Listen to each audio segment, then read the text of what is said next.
$3,26,400 जो इन्होंने अनाउंस की थी कोर्ट में। अब फर्दर इन्होंने मजीद कोई इन्होंने चीजें सीज की हैं। लेट मी वो सारी बातें मीडिया पे ऑन रिकॉर्ड डॉक्यूमेंट पे ये जो दिरहम और ये वो ऐसी अभी कोई चीज हमारे सामने नहीं आई।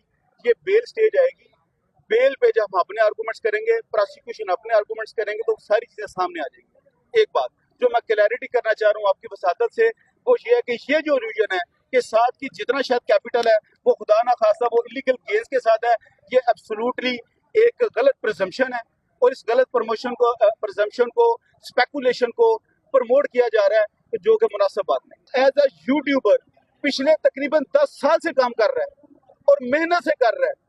उसने अपनी फॉलोइंग क्रिएट की है, अपने जो क्रिएट की और मेहनत से अपनी इनकम जनरेट की है। ये जो एक अलूजन क्रिएट की जा रही है कि शायद ये जो साथ के बैंक अकाउंट्स में उसकी कोई कैपिटल पड़ा है तो ये खुदा ना खासा सारा वो वहां से आया है, ये बिल्कुल एक अलूजन और गलत बात है। ये तो चंद ऐप्स की उसने प्रमोशन किया और एज अ यूट्यूबर तो वो साल से काम कर रहे हैं। बहुत शुक्रिया। अच्छा सर, ये बता दीजिएगा मुझे कि ये जो आप कह रहे हैं सारी अमाउंट है, ये आपको स्पुर्दगी में वापस मिलेगी या उन्होंने जब्त कर ली है? कितनी अमाउंट कितनी है? और ये अमाउंट कितनी है? देखिए, एक तो डिक्लेयर्ड है $3,26,400